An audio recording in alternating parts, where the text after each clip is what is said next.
Bonjour, bonsoir à tout le monde. C'est Journal Paula qui entre la caillou Calfou Démocratie avec présentatrice Paula Abigail Polema.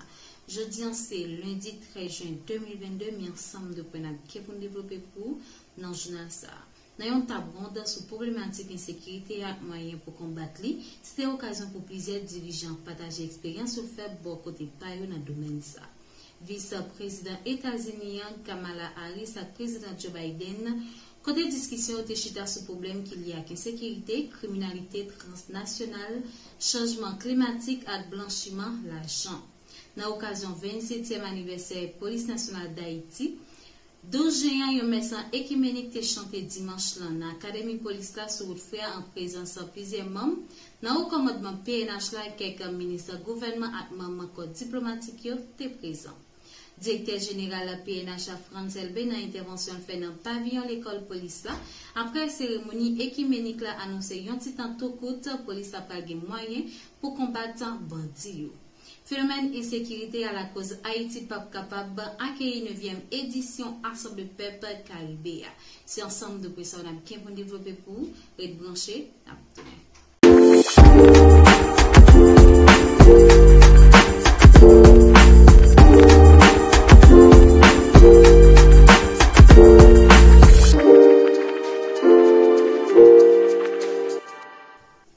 nous retourner pour développer titre pour dans l'intervention après participation dans le 9e sommet des Amériques, Ariel Henry souligné qu'il était à la tête d'une délégation multisectorielle et représentant 73 États et organisations régionales qui étaient présents dans ce sommet. Pendant 3 sections plénières, il participait et validé 5 projets, engagement politique qui concerne les thématiques, plan action, santé et résilience en Amérique. Programme régional pour transformation numérique, il rappelle l'intervention dans la tribune, il était parlé dire qu'il était soulevé problème insécurité. Sous plan sécurité, Dr. Ariel Henry déclaré dossier Haïti a été soulevé et il constaté presque tout le pays a un problème là. Et on fait plaidoyer pour Haïti bénéficier bourrade pour finir avec la sécurité pour capable permettre l'institution de camper à travers élections crédibles. Les déclarés pour le PNH là besoin pour faire face à l'insécurité qu'a gain pour concrétiser pas trop longtemps, même s'il si pas veut bailler plus de détails en plus. Il souligne qu'il participer à magistrat Los Angeles dans une table ronde sur problématique insécurité et moyens pour combattre. C'était occasion pour plusieurs dirigeants partager expérience ou faire beaucoup de bail dans le domaine ça.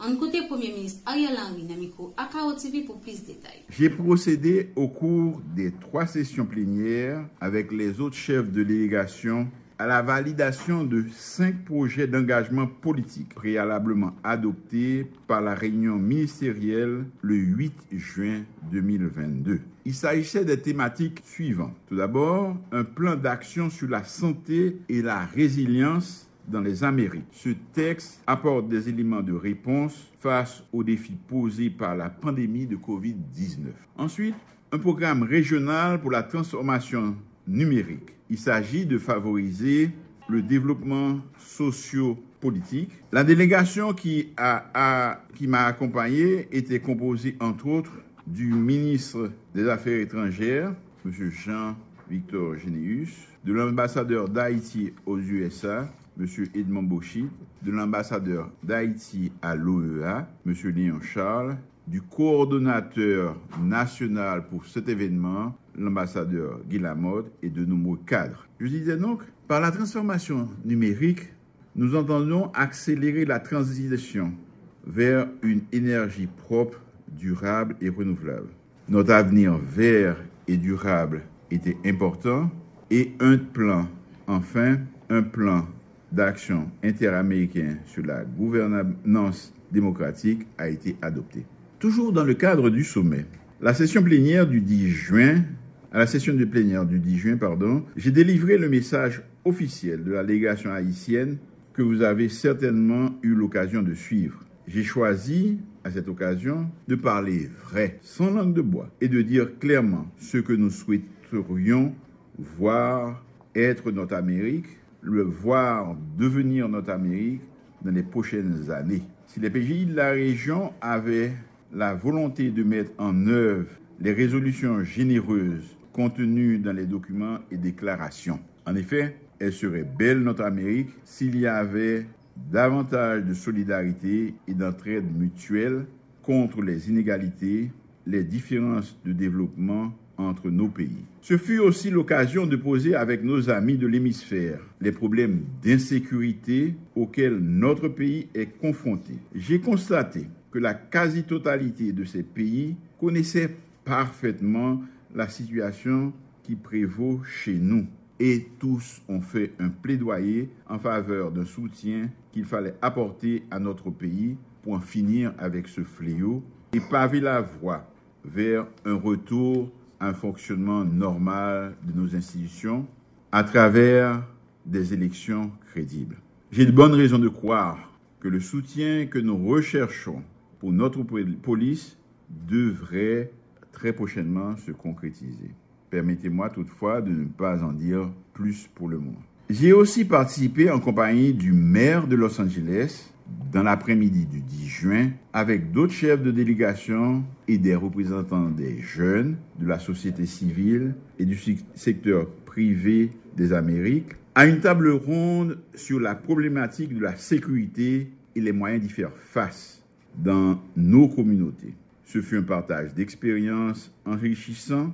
La violence fait rage dans tous les pays qui sont confrontés à des problèmes similaires que les nôtres. Sous rencontre avec le président dominicain Luis Abinader, il déclaré qu'il regrette malentendu qui arrive après rencontre là. Dans ça qui vient avec candidature ancien ministre santé Dr Florence Duperval Guillaume. Et on n'a pas parlé de rencontre li à travail fait avec des CARICOM, vice-président des États-Unis Kamala Harris et président Joe Biden, que la discussion était chita sur problème qui est lié à insécurité, criminalité transnationale, changement climatique et blanchiment d'argent. Sur le plan bilatéral, il a rencontré avec une délégation BID, côté un engagement qui prend pour financer le développement dans la zone qui est migrant, sans compter l'engagement BID prend pour renouveler dans 2 milliards de dollars. Pour Haïti, après rencontre BIDA, Ariel Henry rapporté l'ité chita parlé avec secrétaire général OEA, Luis Almagro, pour sécurité, organisation élection, sans compter coopération pour Haïti, il parlait sur rencontre avec secrétaire général des Nations Unies, Antonio Guterres, sur question sécurité et renouvellement mandat BINU. Avec ministre étranger Jean Généus, il rencontré avec 23 députés congrès américains, parmi eux Nancy Pelosi, Gregory Mix, Maxine Waters, côté dans l'échange congressman pour mettre à soutenir Haïti. En conclusion, il qualifie positif bilan participation délégation Haïti dans ce sommet ça. Pendant souligner la prétendante optimiste retombée dans divers domaines. En côté Premier ministre Ariel Henry qui était dans le micro à KO TV.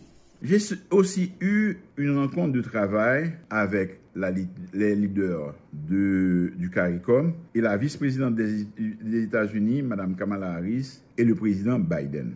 La discussion a porté principalement sur des problèmes liés à la sécurité, à la criminalité transnationale, au changement climatique et au blanchiment des avoirs.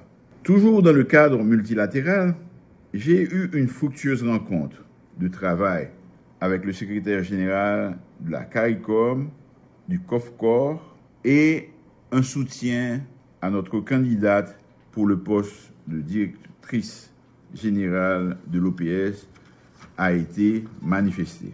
De plus, sur le plan bilatéral, j'ai eu une excellente rencontre de travail avec une délégation de la BID conduite par son président. Au cours de ces échanges, la BID a pris l'engagement à continuer d'œuvrer dans des projets économiques. Ces activités consisteront à financer le développement de petites et moyennes entreprises dans les zones pourvoyeuses de migrants.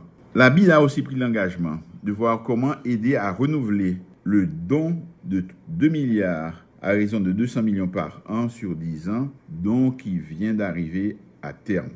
Peu après la rencontre avec la BID, j'ai eu l'opportunité de discuter avec le secrétaire général de l'OEA autour des sujets tels que la sécurité, l'organisation d'élections démocratiques en Haïti et la coopération apportée au pays. Dans le même ordre d'idée, j'ai eu une rencontre de travail avec le secrétaire général des Nations Unies, M. Antonio Guterres, sur notamment la question sécuritaire et le renouvellement du mandat du BINU.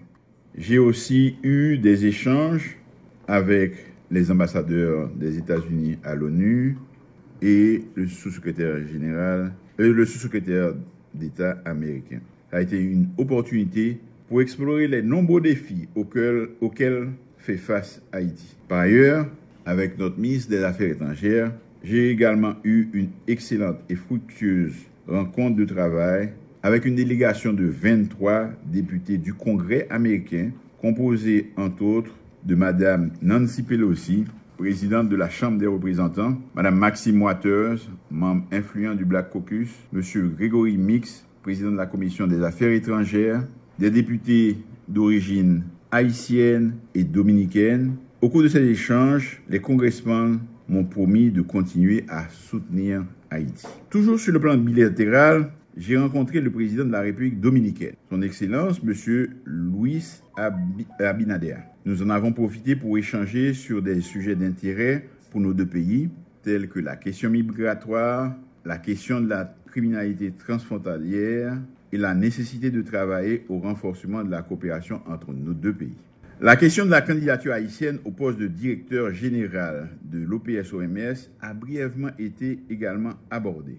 Et nous ne pouvons que regretter quelques malentendus enregistrés s'agissant de la minute de cette belle rencontre, ce qui a fait créer un conflit et beaucoup d'encre. Toujours en marge de ce sommet, j'ai eu un certain nombre de rencontres de couloir avec de nombreuses personnalités, citons entre autres des rencontres avec les présidents des pays tels que le Brésil, le Chili, le Canada, le président américain, notamment lors d'un dîner offert en l'honneur des chefs d'État et de gouvernement, le premier ministre de Bahamas et autres. Nous avons eu une rencontre de travail, avec le Canada, au cours de laquelle de nombreux points ont été notamment évoqués, à savoir la situation sécuritaire, les besoins d'Haïti en matière de sécurité, la crise politique et la question du renouvellement du BINU. En conclusion, je peux dire que le bilan de la participation haïtienne à ce 9e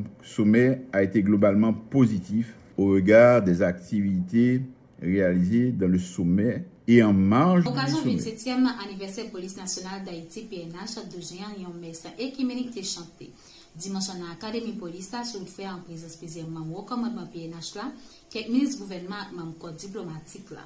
Dans intervention dans Omélia évêque diocèse Miragouane en Savo monseigneur Pierre-André Dumas dénoncer politiciens autorités dans l'église à ambassade cap soutenir criminels pour créer insécurité, la trouble là, yon l'autre pas demander organisation droit mounio quitter la police fait travail en plus demander autorité bail la police moyen pour faire travail et demander pour zone non droit fini dans pays.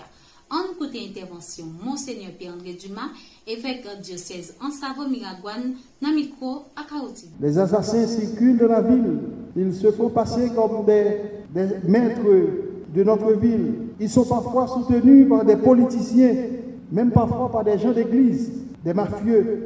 Ils sont parfois soutenus par des criminels de grand chemin, mais aussi des criminels transnationaux. Quelquefois même, ils sont soutenus par des ambassades. Parfois même, ils sont protégés par quelques policiers imprudents. La question de sécurité est une question nationale.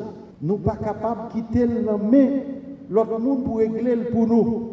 Je dis à ce qu'on a fait des fêtes PNH, c'est parce que nous avons fierté, nous avons honneur, nous avons gloire, que encore nous avons force qui est capable de protéger le territoire. Ça veut dire, même si nous avons besoin d'accompagnement, pays qui dit ses amis Haïti, mais c'est nous-mêmes Haïtiens qui vous mettons ensemble, la population, pour chercher solution à problème de sécurité.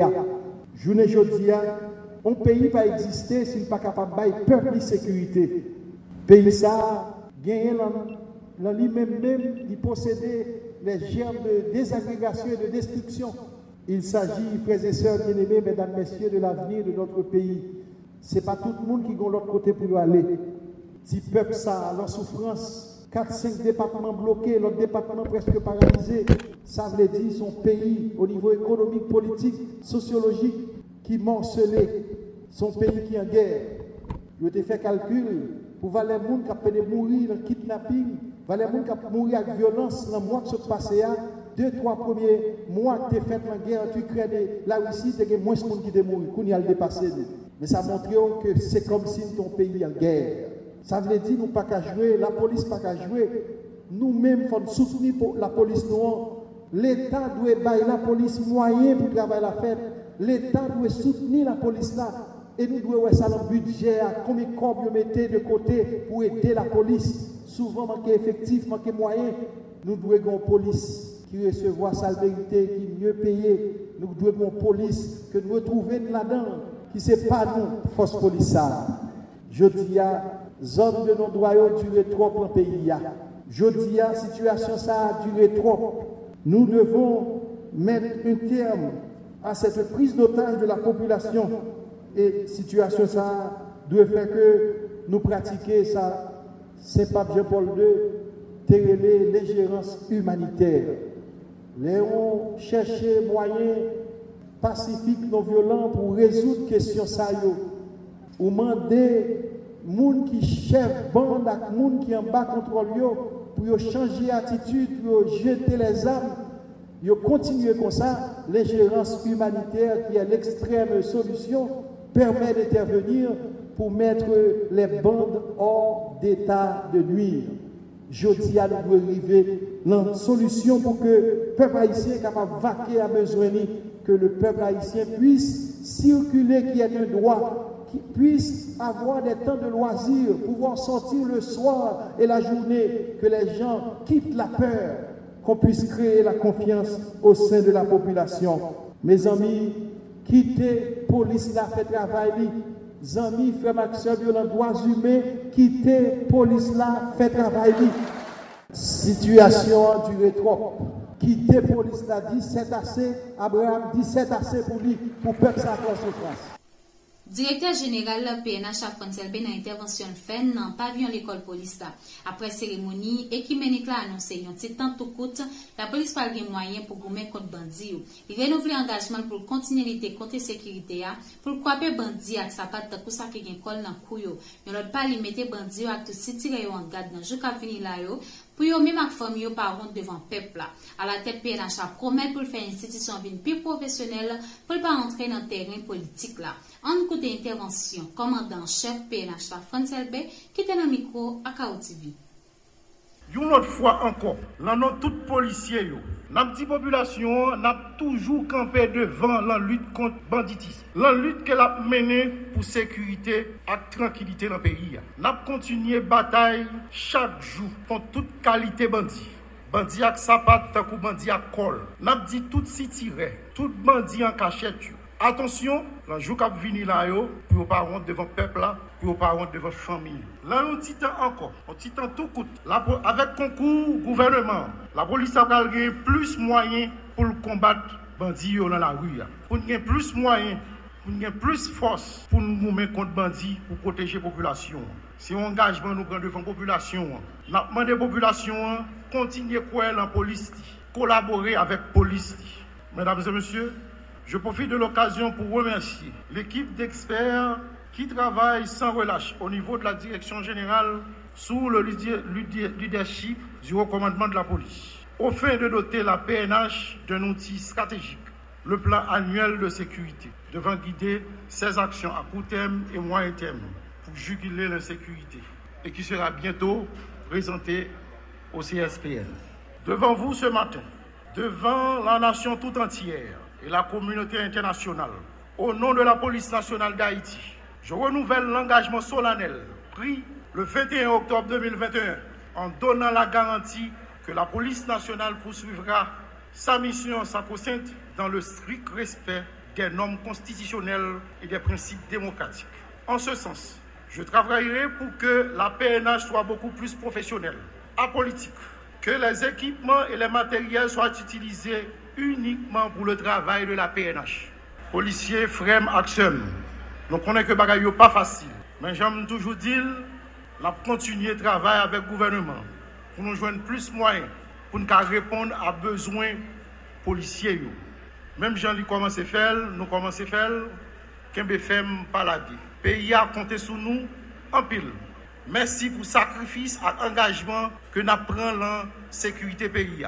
Je suis sûr que la nation a pris connaissance envers nous-mêmes. Le phénomène de sécurité à la cause d'Haïti pas capable de recevoir. 9e édition Assemblée Peuple Caribéen, c'est dans Santiago, pays Cuba. 9e édition Assemblée Peuple Caribéen a déroulé ce 4 pour 8 juillet 2022.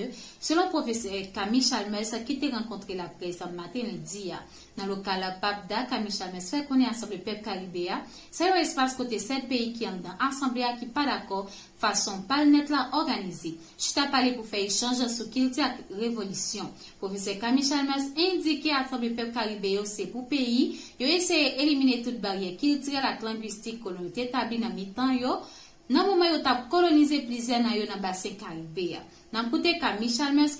C'est un événement important à plus d'un titre. D'abord, premièrement, l'article révélé de façon factuelle tout un ensemble de données qui ne sont pas vraiment connues au niveau de l'opinion publique internationale. Nous pensons que l'information est tellement importante parce qu'ils ont illustré très clairement férocité capitaliste français pour détruire Haïti, férocité, violence énorme qui est appliquée contre Haïti pour mettre le sous tutelle et prendre contrôle du système financier complètement, même si la France a réussi à faire à la fin du 19e siècle. Donc, je pense que c'est un événement extrêmement important et nous sommes capables de dire que l'article ça, les outils en rupture avec discours traditionnel que nous avons l'habitude d'entendre dans la grande presse internationale sur Haïti, qui est toujours montré Haïti tant que petit malheureux, victime, qui n'a pas qu'à faire rien, il pas qu'on a rien, il pas qu'à diriger pays, etc. Et très souvent, les éditorialistes étrangers toujours à persister sur responsabilité Haïti dans sa échec Haïti. Et malheureusement, on n'a pas d'acteurs en Haïti qui a pu reprendre discours ça tout. Analyse claire, données claires, son pays qui a décidé asphyxier et son pays qui a drainé des volumes